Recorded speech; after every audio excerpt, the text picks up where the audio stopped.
दोस्तों नमस्कार। आशा है कि आप अच्छे से होंगे, आपका दिन खुशी से गुजरे। इसी के साथ हम इस वीडियो को प्रारंभ करते हैं।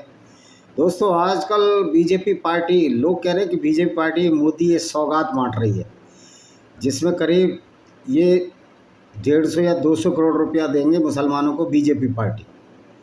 अब सोचने समझने की बात है, जो पार्टी को जिसकी पार्टी का पार्टी को जिसका वोट ही नहीं मिलता उसको मोदी ये सौगात दे रहे हैं। और ये खून पसीने की कमाई जो है वो हिंदुओं को टैक्स से ली जा रही है।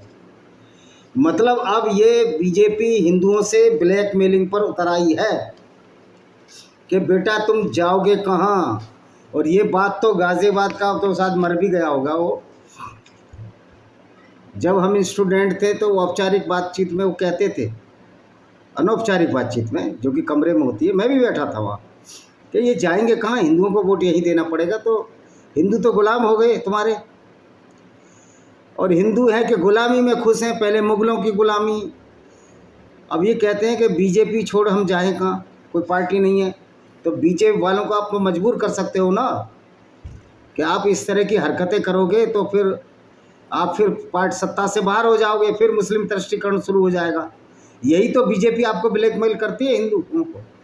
तो एक जो पार्टी अच्छी बजली बनी थी एकम सनातन दलम, उसको चलाते, नहीं तो फिर हम पार्टी का आगाज़ ज़रूर करेंगे। ईश्वर चाहेगा तो हम नई पार्टी बनाएंगे और गाज़ियाबाद उसका हेड ऑफिस होगा और गाज़ियाबाद में ही बीजेपी को वहीं से हराएंगे। अब बीजेपी का एक बड़ा सिद्धांत है, जो इनकी खरी बात कह दे वो एंटी इंडिया हो जाता है, एंटी हिंदू हो जाता है। अरे भाई, एंटी हिंदू तो तुमसे बड़ा कोई है ही नहीं। मोहन भागवत मुगल भागवत बन चुके हैं। मैं तो आरएसएस शाखाओं में जाना बंद कर दिया। तो मोदी जी की जो सौगात है, जो 500-600 रुपये का सामान है, 32 करोड़ मुसलमानों को देंगे। तो 30 पंजे 150, 3 दूनी 156, और कुछ डिपार्टमेंट में 200 करोड़ रुपया खर्च करती है बीजेपी।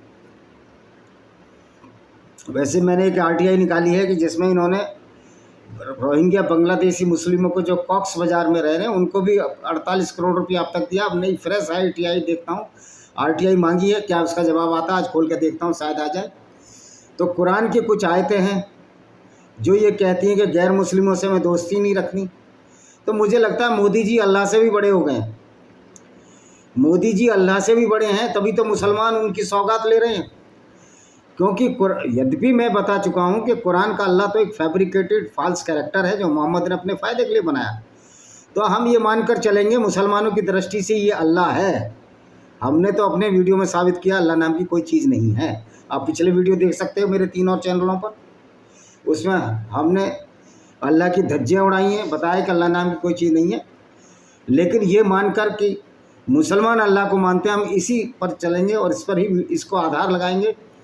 तो मोदी जी अल्लाह से भी बड़े हो गए हैं, क्योंकि गैर मुस्लिम का हाथ का पैसा लेना भी मंजूर नहीं है इस्लाम को। कुरान की कुछ आयतों के बारे में चर्चा करता हूं जो ये बताती हैं कि किस तरह गैर मुस्लिमों से नफरत करते हैं। मोदी जी तो काफिर हिंदू हैं। मोदी जी कितना भी सामान बांट ले, मोदी जाएंगे जहन्नुम में ही। और ये अखिलेश यादव, रामजी लाल सुमन जो मुसलमानों के पैरोकार बनते हैं, भाई तुम मुसलमानों के पैरोकार हो, वो तो नहीं है तुम्हारे पैरोकार। क्योंकि इस्लाम तो इनको यही सिखाता है कि इन काफिरों से चमचागिरी और गुलामी करवाते रहें। जैसा कि अखिलेश यादव, मायावती, चंद्रशेखर रावण और सारे गैर हिंदू गैर मुस्लिम गुलामी कर रहे हैं, ये तो चाहती है। और अब तो मुसलमानों का और मजबूत पक्ष है कि बीजेपी भी हमारी गुलामी करती है, क्योंकि इस्लाम के हिसाब से तो एक मुसलमान 10 गैर मुस्लिम के बराबर है। तो मोदी जी ने साबित कर दिया कि मैं इस्लाम से दबता हूँ और अल्लाह से दबता हूँ, और जो अल्लाह चाहता है वो मोदी से करा रहा है। और मोदी जी अपने को अल्लाह से बड़ा समझने लगे हैं क्या? मैं मुसलमानों से पूछना चाहता हूँ, क्या मोदी जी अल्लाह से बड़े हैं? तुम्हारा तो विश्वास था कि हम जो भी करता है वो अल्लाह करता है और काफिरों से दोस्ती नहीं रखनी। तो यहाँ किसी मौलवी का फतवा अब क्यों नहीं आ रहा कि हमें नहीं चाहिए मोदी के सौगात? तो इस्लाम में उसकी भी एक प्रथा है, ये विचारधारा ही लूटने के लिए बनी है। उसमें ये प्रथा है कि अल तकिया झूठ बोल दो, हाँ मोदी जी हम आपको ही वोट देंगे, हम तो मोदी जी के साथ हैं, आप बोलो। और धोखा दो, वोट तो देने का प्रश्न ही नहीं होता। रामपुर में एक बूथ पर जहाँ मुख्तार अब्बास नकवी का वोट है, 2 वोट आए, एक मुख्तार अब्बास नकवी का होगा, एक इसकी घरवाली जो खुद हिंदू है सीमा राजपूत का वोट आया। तो ये लोग तो दोगले लोग होते हैं, दोगले, और पता नहीं कितने बाप होते हैं इन नेताओं के, हमको पता नहीं, क्योंकि ये खुद करप्ट है। इनके यहाँ औरतें पकड़ी जाती हैं तो इनके घर में भी वही किस्सा चलता रहता होगा, निश्चित तौर पे ये बात है। तो जब कुरान कहती है कि दोस्ती मत करो, तो ये मुसलमान भाइयों से पूछना चाहता हूँ, सौगात मोदी क्यों ले रहे हो? ये फितना क्यों कर रहे हो?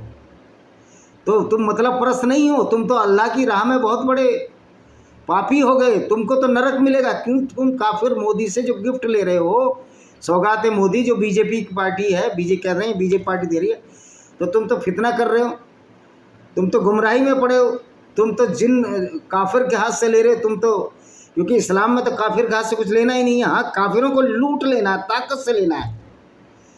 तो मोदी जी या तो आपसे डर गए हैं इसलिए ताकत से आप छीन रहे हो, या तुम मतलब परस्त हो, तुम इस्लाम की तौहीन करते हो, तुम पैगंबर की भी तौहीन करते हो कि लूट नहीं रहे हो और भीख ले रहे हो। तो ये तो आपको तय करना है। इस्लाम के हिसाब से तो आप इस्लाम से खारिज हो चुके हो, और मोदी जी ने ऐसे दाव खेला कि तुम इस्लाम से खारिज हो गए, काफिर के हाथ के जो तोहफे ले रहे हो। भाई इस्लाम तो यही कहता है। अगर किसी को लगता है मैं गलत बोल रहा हूँ, मोदी जी आ जाएं, सुप्रीम कोर्ट के जज आ जाएं, मैं साबित कर दूंगा मैं सही बोल रहा हूँ। मैं तो हर बार चुनाव आपको चैलेंज देता ही आ रहा हूँ और देता रहूँगा। तो कुरान की कुछ आयतें हैं जिनमें हिंसा है, और जहाँ कहीं उन पर पाओ कत्ल करो, उन्हें निकालो जहाँ से उन्होंने तुम्हें निकाला है, इसलिए कि फितना उत्पीड़न कत्ल से भी बढ़कर है। ये कहते हैं कि मक्का से मदीना मोहम्मद भागा था अपनी करतूतों की वजह से। ये झूठ बोलता था कि मैं मेराज की यात्रा पर गया, ऐसा घोड़ा था, मेरी तो मास्टर डिग्री है जूलॉजी में, ऐसा घोड़ा तो मैंने देखा ही नहीं। अगर कोई मुसलमान मास्टर एमएससी जूलॉजी या पीएचडी है जूलॉजी विषय में, एवोल्यूशन थ्योरी पढ़ी हो, तो कोई बुराक नाम का जानवर था क्या? अगर पढ़ा लिखा मुसलमान भी इस पर यकीन कर रहा तो उसकी पढ़ाई लिखाई बेकार, उसको डिग्री पानी में फेंक देनी चाहिए। मैं तो नहीं मानता हनुमान जी ने सूरज खा लिया होगा। जो हनुमान पृथ्वी में रहते थे और सूरज पृथ्वी से इतना बड़ा, उसको हनुमान जी कैसे खा सकते थे? फिर अगर हनुमान जी इतना ही बड़ा आकार बना लेते थे तो किस जो जड़ी बूटी लाए थे वो पर्वत से, किष्किंधा पर्वत गए थे, कहाँ गए थे? जड़ी बूटी लेने हिमालय पर्वत पर जो गए थे, वो पर्वत हिमालय में ही है, तो अपना हाथ इतना बड़ा कर देते, आकार बढ़ाकर हाथ वहीं पहुंच जाता, वहाँ तो उड़ना पड़ा उनको। तो इस तरह की बेवकूफ़ियों मैं नहीं मानता। तो कह रहा कि इसी तरह मोहम्मद साहब करते थे, इसलिए कुरान और पुराण और ये रामचरितमानस इस तरह की बेहूदी किताबें, इनमें कोई तत्व नहीं है। सारा कंटेंट में ख़राब नहीं बता रहा रामचरितमानस है, कुछ तो मूर्खता वाली पंक्तियां हैं, उसके लिए मैं एक वीडियो पहले ही बना चुका हूँ। तो कह रहा मस्जिद हराम के पास मत आने दो, पहले तो इनने खदेड़ दिया, जैसे वक्फ बोर्ड ज़मीन ले लेता हिंदुओं की, फिर कहता है ज़मीन हमारी है। तो जो काशी नाम का नारा था कि जो ज़मीन सरकारी वो ज़मीन हमारी है, तो इस्लाम का नारा है जो ज़मीन सरकारी है या गैर सरकारी है, और हमारी तो अल्लाह से यारी है और ज़मीन सारी हमारी है। तो इस्लाम तो लूट का एक बहुत बड़ी कंस्पायरेसी है। तो मोदी जी ने इन लुटेरों को सौगात मोदी दे रहे हैं। लुटेरे मतलब धर्म की दृष्टि से, धर्म भी नहीं, तो सबसे बड़ा धर्म है इस्लाम। इस्लाम की विचारधारा की दृष्टि से वो लुटेरे हैं कि मोहम्मद को जो आयतें आई वो दूसरों को लूटने की आयतें आई। तो चैप्टर 2 सूरह अल-बकरा 151 यही कह रही है, उन पर कत्ल करो। और मोदी जी उन लोगों को सौगात मोदी दे रहे हैं। भाई मोदी जी का तो भगवान ही मालिक है, अल्लाह ही मालिक है इनका, तो अल्लाह तो है नहीं, पता नहीं इनका कौन मालिक है। भाई जिस तरह की बेवकूफ़ियाँ ये मोदी सरकार कर रही है, जो लोग अल्लाह की आयतों का इनकार करें और नबियों को नाहक कर, तो हम दूसरी जो आयत बताते हैं, जो लोग अल्लाह की आयतों का इनकार करें, नबियों को नाहक कत्ल करें, उन लोगों का कत्ल करें जो न्याय के पालन करने को कहें, उन्हें दुख यातना की मंगल सूचना देते हैं कि जो सही बात करे उसको भी कत्ल कर दो, जो नबियों को नाहक कत्ल करे। अब कौन सा मोहम्मद नबी कत्ल कर दिया था, और मोहम्मद तो नबी नहीं था, झूठा जो अल्लाह की आयतों का इनकार करे। अब अल्लाह की मूर्खता भरी आयतों का तो इनकार करना ही पड़ेगा, क्योंकि जो अल्लाह दुनिया को बनाने वाला है और कह रहा है दुनिया चपटी है, पृथ्वी की तरह चादर की तरह फैली हुई है, तो इनकी आयतों का इनकार नहीं करेगा तो मूर्ख है। अब मोदी जी पता नहीं इनको क्यों बांट रहे, भाई भगवान जाने मोदी जी को हो क्या गया है।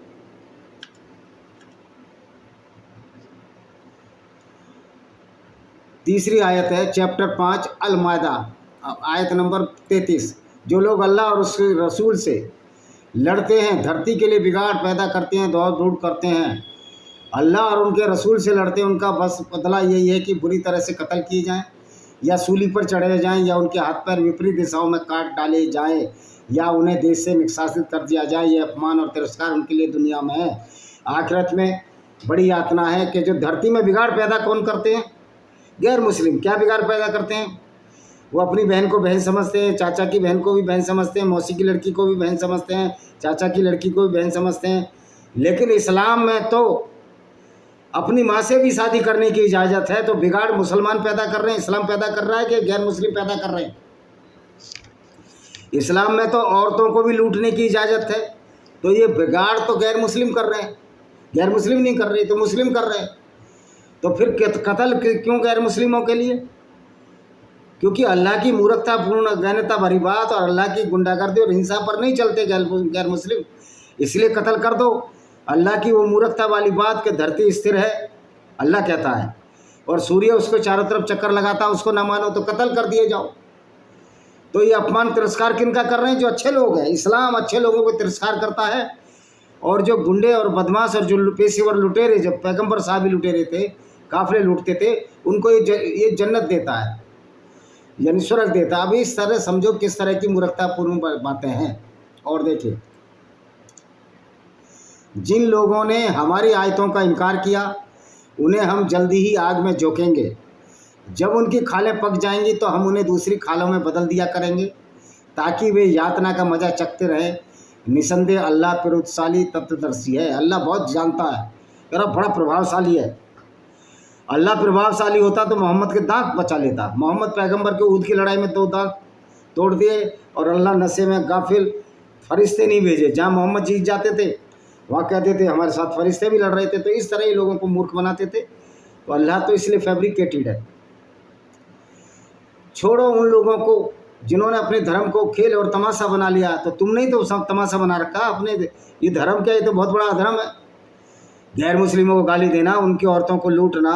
तुम्हारे पैगंबर ने उनकी औरतों को लूट कर बाज़ारों में बेच दिया। लुटेरा पैगंबर, औरतों की खरीद फरोख्त करने वाले पैगंबर को आज के समय में क्या कहा जाएगा? बहुत सारे वैश्यालय खुले हुए लोगों के, और यौन दासी बनाना, उनको वैश्यालयों में बेच देना। तो ये भड़वागिरी है, ये दलाली है, भड़वागिरी है। तो भाई इस तरह की आइडियोलॉजी को जो नहीं मानते उनको कहते हैं वो धोखे में है। भाई हम धोखे में नहीं है, धोखे में मुसलमानों को डाल रखा है इस अल्लाह ने। अल्लाह ने जितना बड़ा नकली, अल्लाह ने जितना बड़ा नुकसान मुसलमानों का किया है, उतना तो मोदी जी का भी नहीं किया।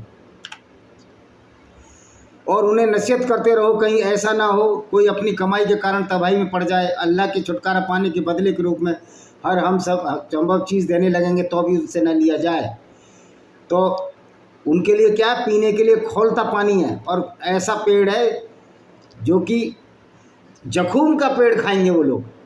तो हिंसा की सिफारिश करने वाले अंशों की खोज में कुरान का अध्ययन करने और उनकी तुलना बाइबल से करने के बाद अमेरिकी प्रोफेसर फिलिप जेंसिन ने कहा कि धार्मिक हिंसा पुस्तकों के लेखक हैं। तो कुरान में ये बोलते हैं कि हिंसा कम है, कुरान में हिंसा कम है। महाभारत में क्या हिंसा थी भाई? महाभारत में तो आपस में लड़े थे, न्याय की लड़ाई लड़ी थी। ये कौन बेवकूफ़ प्रोफेसर है अमेरिका का, फिलिप जेंकिंस। यहाँ तो इस्लाम इसलिए मार रहा है लोगों को, कत्ल करने की बात कहता है कि इस्लाम को पालन नहीं करते। महाभारत में इस आधार पर तो लड़ाई हुई नहीं थी कि वो गैर धर्मी थे, वो तो एक ही धर्म के थे। और बाइबल में कह रहा है युद्ध है, तो क्या इस्लाम में युद्ध नहीं है? तो ये जो मूर्ख जो मौलाना है, ऐसी गोल गोल गोल गोल गोल गोल गोल गोल जलेबियाँ बनाते हैं। कौन कौन सी जलेबियाँ बनाते हैं?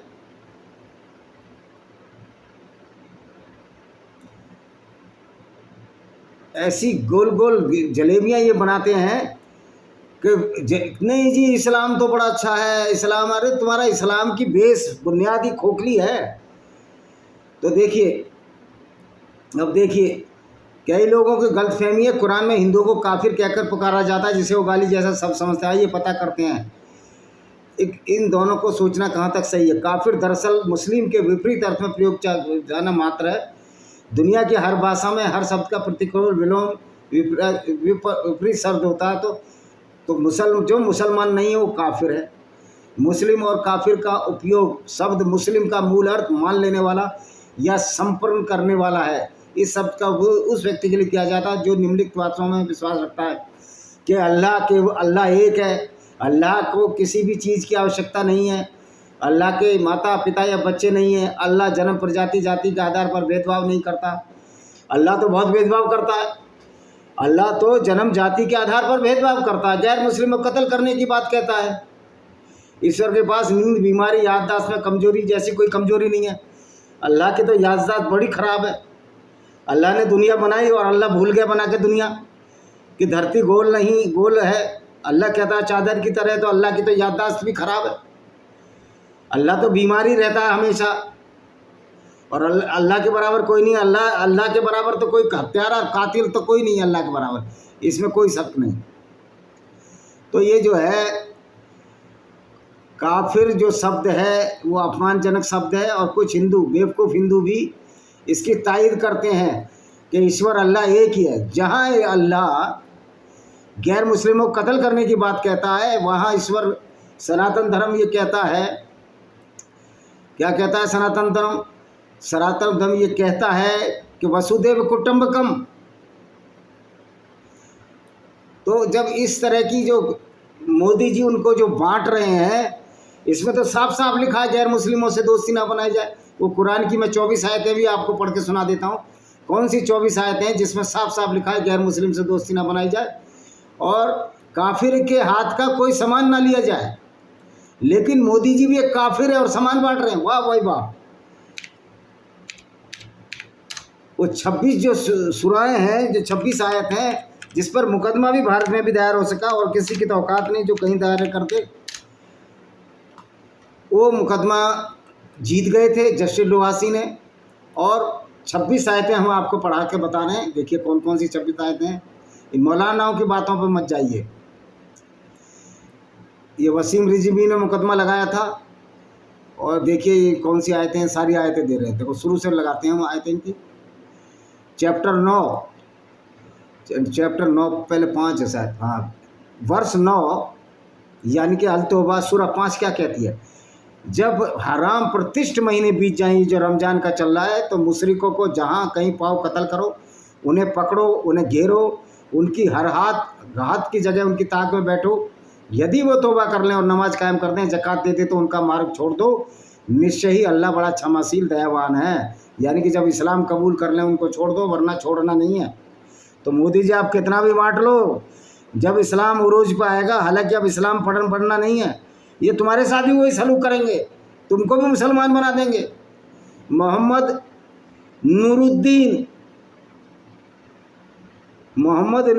आपको बना देंगे मोहम्मद नूरुद्दीन। और अगला आगे क्या लिखते हैं?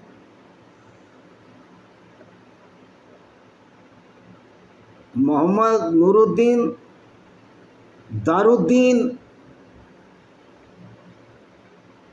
दारुल मोदी, ये बना देंगे आपका नाम। चैप्टर 9 सूरा 28। हे ईमान लाने वालों, मुशरिक तो बस अपवित्र हैं, यानी कि जो गैर मुस्लिम है, जो मूर्ति पूजक है, वो तो अपवित्र हैं। अतः इस वर्ष के पश्चात वे मस्जिद हराम के पास न आए, यानी कि काबा में न आए, जबकि काबा भी मोहम्मद ने लूटा था यहूदियों से और जो पैगाम थे बहुदेववादियों से।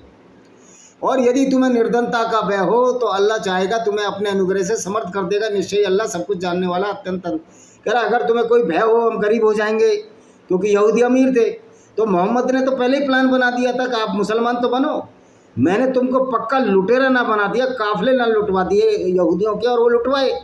कह रहे इससे मैं तुम्हें अमीर कर लूँगा। ये अल्लाह की कृपा होगी, उस अल्लाह की जिसको मोहम्मद ने अपने दिमाग से बनाया। तो ये है इस्लाम। वर्ष 3 चैप्टर 4 सूरा 101। ये अलनिसा है या जो भी है, ये कंफर्म नहीं है, ये जो भी चैप्टर है अलनिसा तो नहीं लग रही मेरे को। और जब तुम धरती में यात्रा करो तो तुम पर कोई गुनाह नहीं, नमाज को कुछ संक्षिप्त कर दो। यदि तुम्हें इस बात का भय हो कि विधर्मी लोग तुम्हें सताएं, कष्ट पहुँचाएंगे, कह रहा नमाज कम कर लो, नमाज मत पढ़ो। तुम्हारा मेन काम नमाज पढ़ना नहीं है, नमाज तो जब पढ़नी है वो अल्लाह के लिए पढ़नी जिससे अल्लाह ताकत दे। तुम्हारा मेन काम लूटना है, गैर मुस्लिम औरतों के साथ बलात्कार कर उनको बाजारों में बेचना है, जैसे कि मोहम्मद और उसके साथी करते थे। तुम्हारा उद्देश्य पूरी दुनिया में हिंसा फैलाना है। नमाज तो सिर्फ इसीलिए कि जिससे सारे मुसलमान एक जगह मिल जाए मस्जिद में, और वहाँ षड्यंत्र कर चुके हैं काफिरों के खिलाफ के कौन सा आज काफिला लूटना है। मोहम्मद यही षड्यंत्र करते थे, यही षड्यंत्र आज मस्जिदों में होते हैं जो जुमे की नमाज पे। तो ये तो षड्यंत्रकारी लोग हैं, क्योंकि इस्लाम इनको षड्यंत्रकारी बनाता है। इसमें इनकी विचारों क्या गलती है? हमारा मुसलमान तो बड़ा शरीफ है, वो तो बेचारा कातिल और हिंसा सिर्फ इसलिए करता है कि वो अल्लाह के जाल में फंस गया, अल्लाह के चक्कर में फंस गया। वो कहता है अगर तुमने काफिर नहीं मारे तो तुम्हें भी जहन्नुम दे दूंगा। हमारा मुसलमान डरा हुआ मुसलमान है, जहन्नुम की आग से डरता है। भले ही अल्लाह नकली है, जहन्नुम भी नहीं है, लेकिन वो बेचारा डरता है। ये मौलवी डरा रहे हैं ना उसको, बिल्कुल दूध पीछे बच्चे की तरह मुसलमान डर जाता है हमारा। बड़ा पढ़ा लिखा साइंसदान भी हो, बहुत सारी डिग्रियां हो, जूलॉजी में मास्टर हो, पीएचडी हो, एवोल्यूशन में पीएचडी भी कर ले, लेकिन वो बुर्राक जानवर को नहीं भूलता बेचारे को, जो कहीं है ही नहीं, किताबों में ही नहीं है। मैं तो उस मूर्ख से कहना चाहता हूँ तुम बुर्राक जानवर लिख के आओ, वहाँ तुमको डिग्री बड़ी अच्छी मिल जाएगी। यानी कि इस तरह की हरकतें करते हैं। हे ईमान लाने वालों, उन इनकार वालों से लड़ो जो तुम्हारे निकट है और चाहिए तुमसे शक्ति पाएँ। कह रहा लड़ो उनसे। ये सीधी लड़ाई, किस बात की लड़ाई? कि आप मुसलमान बन जाओ, नहीं बनोगे तो गुंडा टैक्स लगा दिया जाएगा, जिसको कोई जजिया गुंडा कर दी है, जजिया इस्लाम की गुंडा कर दिया। और हिंदू अभी भी अनुराग भदौरिया, इनको ABCD तो आती नहीं। मोदी जी को भी इस्लाम की कोई समझ नहीं। तो मोदी जी आपको इस्लाम समझना पड़ेगा। आप जो मुसलमानों को मोदी ये सौगात दे रहे हो, ये पैगंबर का अपमान है, इस्लाम का अपमान है, मुसलमानों का भी अपमान है। ये आप समझते ही नहीं हो, तो मैं क्या करूं? और मानते हो आप किसी की हो नहीं, और जानते भी आप हो नहीं। वर्ष 4 सूरह 56। जिन लोगों ने हमारी आयतों का इनकार कर दिया, हम उन्हें जल्दी आग में झोंकेंगे। मोदी जी आप एक करो, जाके कलमा पढ़ लो, 5 तरह के कर्म नहीं तुम्हें आग में झोंकेंगे, भले ही तुम कितनी भी सौगात बांटो। क्योंकि RSS तो अब मोहन भागवत तो मुगल भागवत हो चुका है। तो हिंदुओं की रक्षा ना BJP कर सकती है ना RSS कर सकता है। तो हिंदुओं को सोचना पड़ेगा, सारे गैर मुस्लिमों को इकट्ठा होना पड़ेगा, इस्लाम की इस गुंडागर्दी के खिलाफ सबको लड़ना पड़ेगा। तो मोदी जी तो सरेंडर कर चुके हैं, काफिर सरेंडर ही करता है, मोदी भी काफिर है और डरपोक है। काफिर डरपोक होता ही मुसलमान के सामने। 10 मोदी आ जाए और 1 मुसलमान आ जाए, बराबर है इस्लाम के हिसाब से। तो मोदी जी ने डर के जो सौगात बांट रहे हैं, ये तो ये कोई राणा सांगा थोड़ी है जो न डरे, ये तो डरते हैं। जिन लोगों ने हमारी आयतों का इनकार किया, उन्हें जल्दी आग में झोंकेंगे। जब भी उनकी खालें पक जाएंगी, हम उन्हें दूसरी खालों में बदल देंगे ताकि यातना का मजा कर रहे हैं। अब ये इनका अल्लाह कितना मूर्ख अल्लाह है। जब एक बार खाल पक गई तो आदमी मर जाएगा, फिर दूसरी खाल में कहाँ से बदल दोगे? खाल उतारोगे फिर दूसरी लगाओगे, इतनी मेहनत की जरूरत क्या है? अल्लाह चाहे तो वैसी अजाब ला सकता है, कड़का मार सकता है, क्योंकि अल्लाह है नहीं, अल्लाह की औकात कुछ नहीं है। और अब तो अल्लाह के बंदे इंडिया में भिखारी हो गए भी, सौगात मोदी ले रहे हैं। हे ईमान लाने वाले, अपने बाप और भाइयों को अपना मित्र न बनाओ। यदि ईमान के मुकाबले कुफ्र न प्रिय हो तो मोदी जी या तो आप कलमा पढ़ लो, बन जाओ। क्या नाम रखा था मैंने? नूरुद्दीन नरेंद्र दामोदर, नूरुद्दीन दानियल, और डी से तो नाम भी बहुत कम होते हैं। नूरल दानियल, अब आप कुछ भी लगा लो, नूरल दानियल मोदी, मूल मोदी बन जाओ, मूल मोदी। हे ईमान लाने वाले, अपने बाप भाइयों को मित्र बनाओ। तो भाई कहते हैं ईमान लाने वाले जो गैर मुस्लिम है उनको अपना मित्र ना बनाओ। जो तुम में से कोई मित्र बनाएगा लाचारी होगा। मुसलमान भाइयों, आपने मोदी से सौगात क्यों ले रहे हो? मोदी सौगात, आप तो अत्याचारी हो गए, तुम्हें नरक मिलेगी। जो भी मोदी से दान ले रहा है, मोदी से रहा है, वो सर नरक की आग में चलेंगे। इस्लाम तो यही कहता है। वर्ष 8। आदर के महीनों को हटाना तो बस कुफ्र की बात है। आदर के महीने रमजान के कोई 4-5 महीने मानते हैं, कह रहा यहूदी नहीं मानते। तो ये दर्द था मोहम्मद को, जिससे इनकार करने वाले गुमराही में पड़ते हैं। किसी वर्ष उसे हलाल ठहरा देते हैं और किसी वर्ष उसको हराम, ताकि अल्लाह के आदित महीनों की संख्या पूरी कर लें। इस प्रकार अल्लाह के हराम किए हुए वह ठहरा दें। उनके अपने बुरे कर्म उनके लिए सुहाने हो गए हैं और अल्लाह इनकार करने वालों को सीधा मार्ग नहीं दिखाता। अल्लाह इनकार करने वालों को सीधा मार्ग नहीं दिखाता। मोदी जी, आपको भी सीधा मार्ग नहीं है। आप पहले तो इस्लाम में आओ आप, नहीं तो आपकी जो सौगात है तुम अल्लाह की बेइज्जती कर रहे हो। अल्लाह के बंदे मुसलमानों को गरीब समझकर भीख बांट रहे हो तुम उनको। पहले भी बहुत भीख दी है तुमने उनको, नई नई योजनाएं लाकर, और सब्सिडी कांग्रेस ने भी दी। यानी कि अपमान, मुसलमानों का अपमान मेरे से बर्दाश्त नहीं होता, अल्लाह का अपमान हमसे बर्दाश्त नहीं होता। मुसलमानों तुम गैरतमंद हो, कितने बेगैरती हो गए हो, मोदी के सौगात ले रहे हो काफिर के हाथों से। हाँ ये बात जरूर है, अगर तुमने इस्लाम छोड़ दिया है तो मोदी सौगात लो, फिर वोट भी दो, फिर इस्लाम इस्लाम क्या, फिर वोट भी इस पार्टी को दो, क्योंकि इस्लाम के खिलाफ अगर तुम खड़े हो गए एक्स मुस्लिम बनकर तो बीजेपी को वोट दो, क्योंकि मोदी जी तो भ्रमित हो चुके हैं, उनको तो कुछ सूझ ही नहीं रहा। तो इसलिए आप एक्स मुस्लिम जितने बनोगे फायदा होगा, मोदी जी नहीं। मोदी मुसलमानों के अपीजमेंट कर सकते हैं, मोदी जी मुसलमानों को सही रास्ते पर नहीं ला सकते। ये काम तो एक्स मुस्लिम लोग कर रहे हैं, या जो हम कुरान की आयतें रोज तुमको बता रहे हैं उसके आधार पर होगा। मोदी तो डरते हैं, डरपोक मोदी। 56 इंच नहीं है, 22 इंच का भी सीना नहीं है यार, जबरदस्ती 56 इंच कह के। चैप्टर 33 सूरह अल-अहज़ाब सूरह 61 क्या कहती है? फिटकारे होंगे जहाँ कहीं जाएंगे, बुरी तरह से मारे जाएंगे जो गैर मुस्लिम है। सूरह 21 की सूरह 98 क्या, सूरह चैप्टर 21 वर्स 90, मत निश्चय तुम